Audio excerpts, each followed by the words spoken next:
Welcome to Mom Naya and Mama podcast. We talk about your favorite color. I like color pink and color purple. Why you like them? No, my mom. Sorry. Why you like pink and purple? Because I'm a girl and I love color purple and color pink. Wow. How about what is your favorite food? Palaba. Palabok?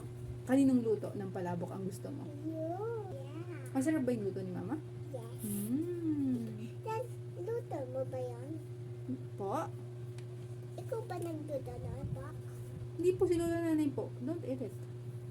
Ha? May malaking palabok na sila? Mm-mm. Bakit? Mm-mm.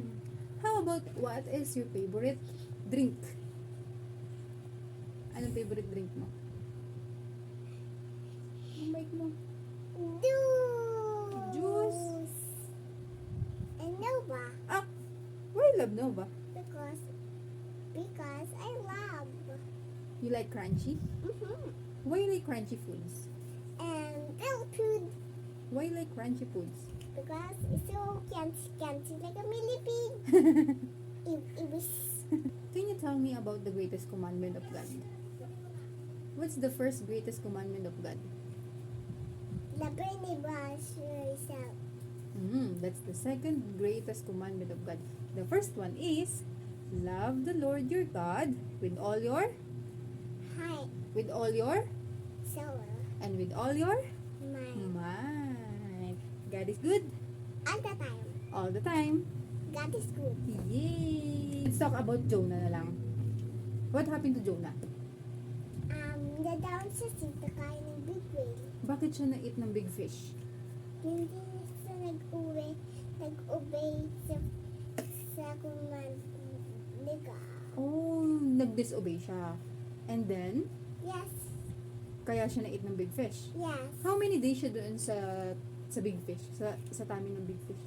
How many days? 5 days. 18 days. 3 days lang. Gusto ko 5 days. Ay, gusto mo 5 days. Anong ginawa niya sa loob ng tummy? Ng big fish?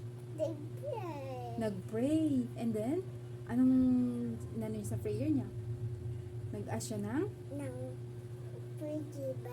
forgiveness kay kay God. and then after 3 days, what happened to Jonah?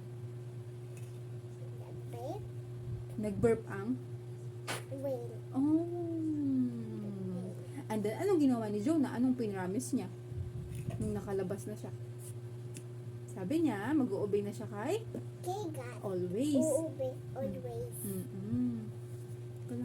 What is the largest organ in human body? What? Largest one. Liver. You're right. How about what is the hardest substance in human body? Teeth. Animal. The tooth animal. The tooth animal. Who is your favorite Disney princess? Elsa and Anna. Why you love Elsa and Anna? Because Elsa and Anna, they are not princess, they are queen. Okay? no, Anna is not queen. Di ba Anna is the queen of Arendelle? Well, Elsa is the queen of Snow. oh. Ay, si Elsa yung queen of Arendelle. No. Tapos si Anna, queen yun. Opo. Queen. Why you love Elsa and Anna? Because that's my favorite Disney. They are your favorite queen? Yes. How about sa Disney princess? Sino favorite mo? Si Mermaid? Si Ariel? Ay, si Ariel pala. Si Ariel ang favorite mo. Mhm. And anong name ng prince ni Ariel? So, si Bislang, tapos si Bisling, tapos si Bilang. Ano ang susuotin mo pag malamig ang panahon? Ano ang dapat mong suotin pag malamig ang panahon? Jacket, And then? hat, Aha. and the boots, Aha. and scarf, Scarf. Okay, what else? and the gloves. Aha. Ayun lang. Walang pants? Pants. Pag winter, i-wear mo. Pero pag summer, ano ang dapat i-wear ni Lara? Santa. Aha. What else? Pagini. Pag sa... At mata. Magiging tall tower na yung building. Oh, ang galing naman nun. It's like a magic. Tapos yung Ay, ito, may tanong ako sa'yo. What is the first letter in your name? L. How about the next letter? B. LD? Lara Brielle? Lara. Can you spell your name, Lara? Lara. L L. A A. R I. A. A. Lara. Lara. How about you? Can you spell your name on your own? L A R A. I-wear ni Lara pag nag-rain. Bakit? Ay, sweaty. Sweaty dress. Tapos yung nakameow-meow. Aha. Ano pa? Tapos, isa lang na one tae. Mm. Tapos, pag dipin, What's your full name? Lara Pia. Mm. Lara Pia. Tawa tada! How old are you? D. Where do you live? Antipolo City. Nag-aaral ka na ba? Hindi pa. Gusto mo na pong pumasok sa school? Hindi pa. Bakit naman? Sa school may classmate ka, may teacher ka.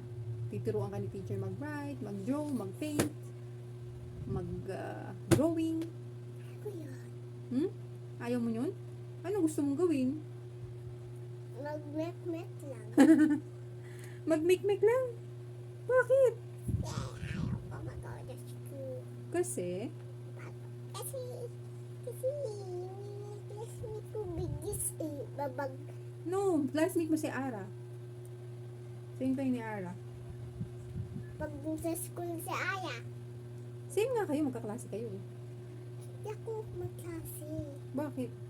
Natin ko lang si ate eh.